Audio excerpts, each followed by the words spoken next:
This is Ian Lamont. I am the author of Lean Media and the founder of I30 Media Corp. And today I'm doing my Amazon shallow dive for 2022. And I'm calling it a shallow dive because it's going to be very brief. I'm breaking up in a few sections, but this shouldn't be more than 30 or 40 minutes in total. Quick overview. I'm going to be covering publishers in Amazon, search for books and other objects, detail page optimization on Amazon, and Amazon advertising. And these are the latest trends for 2022. Quick disclaimer, I don't work for Amazon. What you're going to see may look a little bit different than what I'm going to show you. It's also possible to lose a lot of money, and there is never a guarantee of success. And you may say, well, then why are you doing this particular video presentation? It's because that while there's no guarantee of success, there are things that you can do to increase the chances of some of your books or other products selling well on Amazon. So my own company, we started out as a publisher of books, how-to guides, and that was in the year 2012, actually, so 10-year anniversary. And since then, we've expanded to a couple other ancillary products, such as cheat sheets and also a special type of genealogy stationery. For publishers working on Amazon, there's a couple things that you should know. And in my deep dive, I go into depth here. I'm just going to hit maybe 3 or 4 points here that I think it's important to be aware of. So Amazon is kind of akin to a rickety roller coaster. And, they've designed it to move fast, and they've designed it to be automated. For instance, on a roller coaster, there's no conductor or anything like that. You're kind of on it yourself, and it kind of works the way it's supposed to, getting you over the curves and the humps and going up and down, and then finally dropping you off where you started. But actually, the infrastructure is pretty rickety. They've automated a lot of things, but the automation is imperfect. There's all kinds of loopholes and tricks that people are exploiting. And because the barriers to entry are so low, you see lots of scammy books, you see manipulated search, you see people taking over certain types of Amazon programs that, basically breaking the rules for their own benefit and kind of screwing everybody else. And I'll talk about that in a little bit. The algorithms, sometimes they surface the wrong things. It's a very imperfect. Sometimes you'll contact publisher support and you'll get these crazy responses that just don't make any sense. And that's because it's not a real person who's answering them. But basically what Amazon has done is they've created a computer to look through the email for keywords, and then they'll just send you some response based on that. But a lot of the time it just doesn't work. And then AI lockouts. This is when Amazon determines that for some reason you've triggered something that they don't like. And Amazon's response for a lot of these things is to shoot first, ask questions later. So you'll wake up, you'll see an email from Amazon saying your account has been locked or suspended, or your books have been unpublished for some reason, and then you have to scramble to figure out what you supposedly did wrong. And I say supposedly because a lot of the time you have done nothing wrong. It's their poorly designed artificial intelligence that has somehow determined that you're a bad guy, and it's not true. There's a lot of questionable Amazon programs out there. I urge any publisher who's getting started with Amazon, before you sign up for a new program, whether it's KDP or Amazon Advertising or Amazon Seller Central or the many other programs that are available to publishers, you really understand what you're getting yourself into. One example that I always like to bring up is Audible.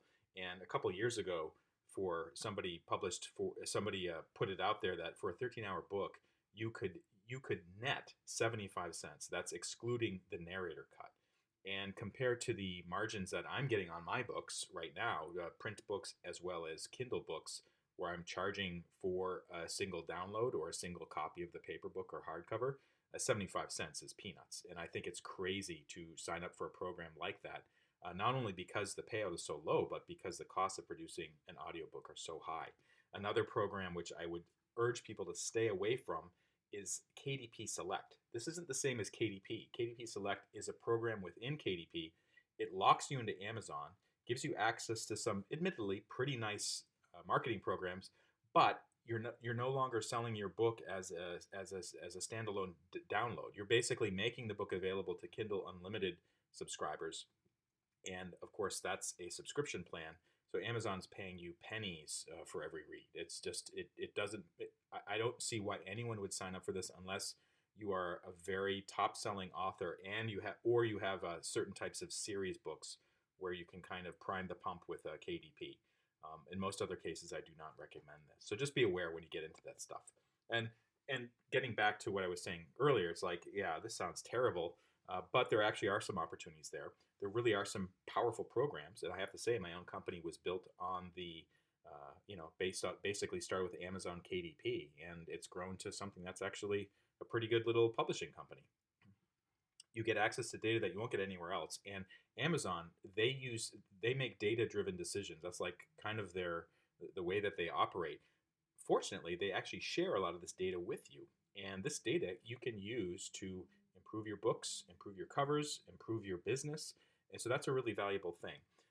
It's a great way to test books, test book ideas, and build brands. And I'm constantly experimenting with Amazon programs, not only with the types of books that I publish and the other products that I publish, but testing out new types of products, testing out advertising campaigns, kind of just really using Amazon to its full extent that I can to really understand where the opportunity lies. And importantly, the purpose of Amazon, improving things on Amazon, is not just to get better on Amazon, it's also to take those learning experiences and then use them elsewhere. For instance, I have 2 Shopify stores.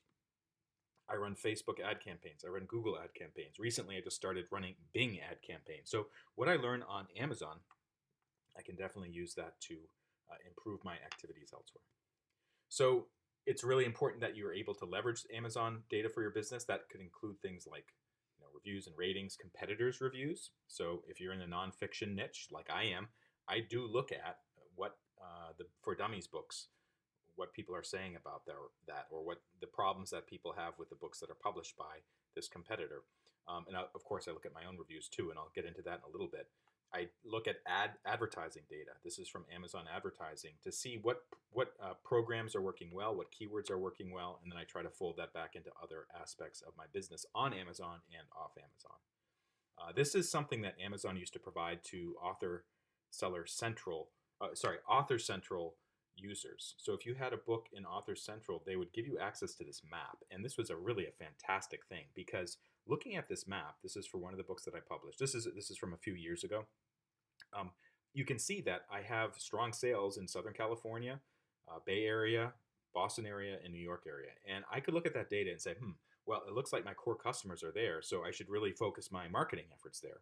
Or I could look at this data and say, well, I'm doing well in those areas, but maybe there's another opportunity in like Chicago or South Florida or Houston, Texas. So you can see how this type of information can really help inform what you're doing for your book publishing business. Unfortunately, Amazon pulled the plug on this particular feature. You can no longer get access to that map, but they do have lots of other data that you can use. And some of this data that is not available elsewhere. And one example is reviews. Like, for instance, if you're using Ingram, which is a great program, they don't really give you access to reader reviews for your books. So that's something that you can get on Amazon, but you can't get on Ingram.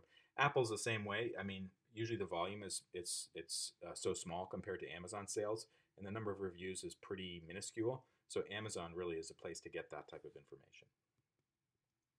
So to see the next episode of my Amazon 2022 shallow dive, check it out on YouTube. If this video helped you out, if you could like it, I'd appreciate it. And also, if you subscribe to my channel, you'll get more videos like this about Amazon and other types of e-commerce selling programs. My name is Ian Lamont from Lean Media. Thank you so much for watching.